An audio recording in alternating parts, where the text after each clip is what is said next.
UNTV live, हम हैं आपकी आवाज।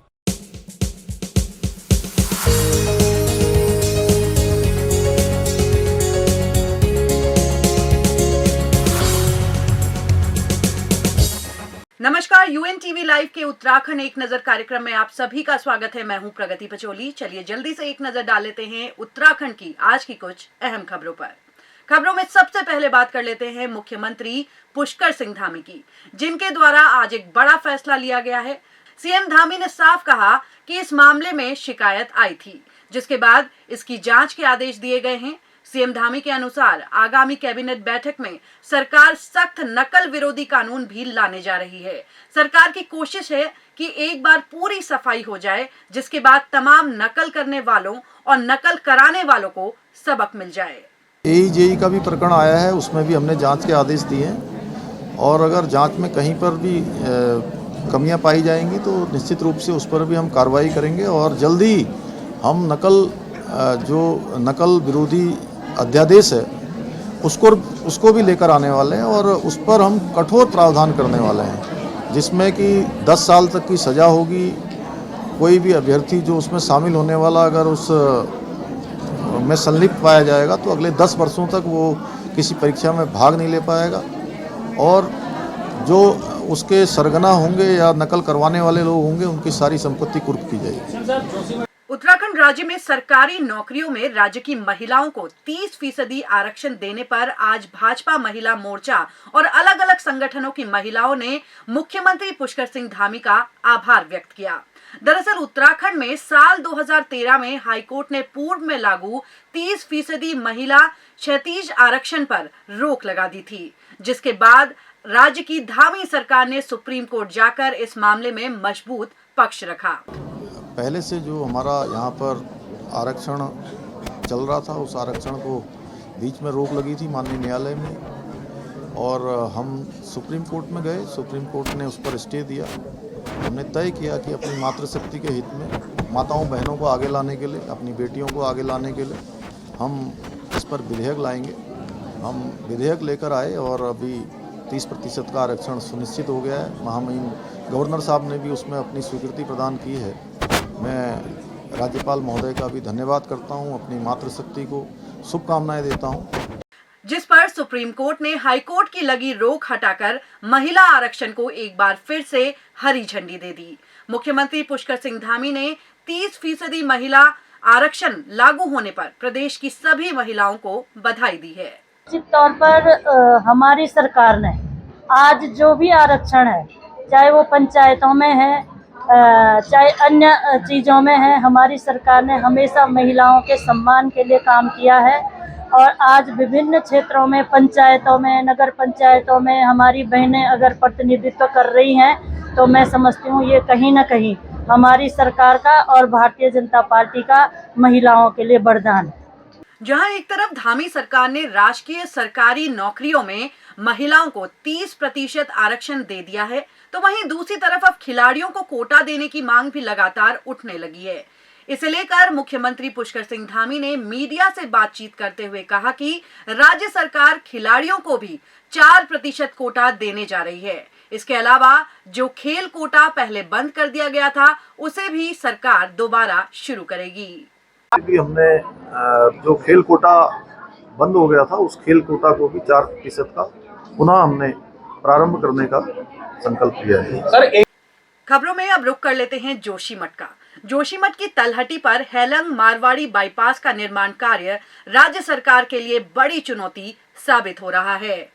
दरअसल इस बाईपास के निर्माण को लेकर स्थानीय लोगों को यह चिंता सता रही है कि कहीं इसके निर्माण से आसपास के इलाकों की जमीन को कोई नुकसान ना पहुंचे।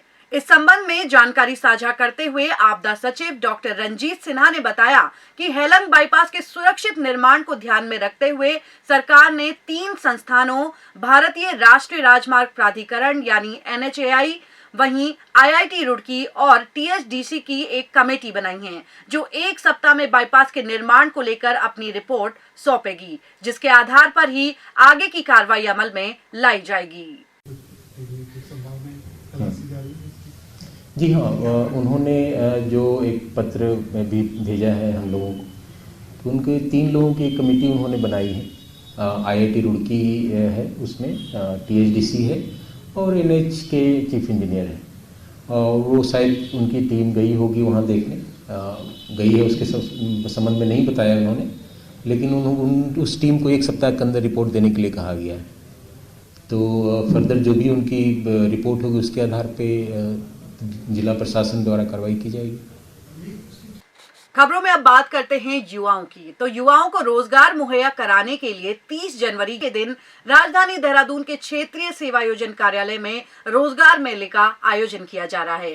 क्षेत्रीय सेवायोजन अधिकारी अजय सिंह ने बताया कि इस बार एक विशाल रोजगार मेले का आयोजन किया जा रहा है, जिसमें 43 मल्टीनेशनल और अन्य कंपनियों को बुलाया गया है। यह कंपनियां शैक्षिक योग्यता के आधार पर अभ्यर्थियों का चयन करेंगी। उन्होंने कहा कि इन कंपनियों द्वारा लगभग 1500 युवाओं को रोजगार देने का प्रयास किया जाएगा। कि इसमें जो मिनिमम पे स्केल है लगभग 7-8 हज़ार से लेकर लगभग 35-40 हज़ार के आसपास तक भी जो कंपनीज़ हैं वो अच्छे पैकेज पर मंथ के हिसाब से प्रोवाइड कर रही हैं। और कुछ प्रमुख कंपनियां जैसे बाइजू है, इप्का है, इंटास है, टॉयका है, बारबेक्यू है, अंबर है, लोटस है, अलग अलग क्षेत्रों की बहुत ही अग्रणी और जिनकी की पैन इंडिया पे प्रेजेंस है। और हमारे जो सिडकुल देहरादून है वहाँ की कंपनियों का मैं विशेष तौर से धन्यवाद देना चाहूँगा कि वो हर बार हमारी रोजगार मेले में बढ़ चढ़कर प्रतिभाग लेते हैं। और इसके लिए हमारे जिलाधिकारी महोदय के द्वारा भी दिशा निर्देश जारी किए गए हैं। उत्तराखंड में इन दिनों फर्जी डिग्री वालों पर एसटीएफ शिकंजा कसने में जुटी हुई है। एसटीएफ ने राज्य में ऐसे फर्जी डॉक्टरों की धरपकड़ तेज कर दी है जो मुन्ना भाई की तरह फर्जी डिग्री पर लोगों का इलाज कर रहे हैं।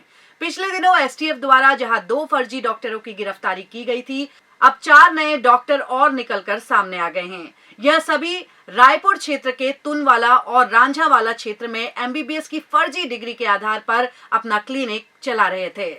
एसपी क्राइम सर्वेश पवार ने बताया कि पुलिस इन्वेस्टिगेशन में फर्जी डिग्री बनवाने वाले 2 हिस्ट्री सीटर भाइयों का नाम भी सामने आया है, जिसमें से इमलाक खान को पुलिस द्वारा गिरफ्तार कर लिया गया है, जबकि उसका बड़ा भाई अभी भी फरार चल रहा है। सूत्रों की माने तो इन दोनों भाइयों ने फर्जी डिग्रियां बेचकर करोड़ों की संपत्ति जुटाई है। तो इसमें जो है कल हमारी टीम ने 4 ऐसे डॉक्टरों को पकड़ा है, जिसमें रोशन कुमार काला जो देहरादून के रायपुर का रहने वाला है, अजय कुमार काला इसी का ही भाई है ये, तीसरा मनोज सिंह नेगी है, ये पुष्प विहार तुनवाला, ये भी थाना रायपुर से है, और चौथा जो है डॉक्टर अनुराग नोटियाल। तो इन चारों से जब कल हम लोगों ने, हमारी जॉइंट टीम ने पूछताछ की तो इनकी ये अपनी डिग्रियां और वो सब जो जांच हुई वो भी वही फर्जी थी। तो इन चारों लोगों को जो है हम अरेस्ट करके आज न्यायिक हिरासत में भेज रहे हैं। तो ये थी उत्तराखंड की आज की कुछ अहम खबरें जिनसे हमने आपको रूबरू कराया है। उत्तराखंड की अन्य खबरों को जानने के लिए आप हमें लाइक, सब्सक्राइब और फॉलो करना ना भूलें।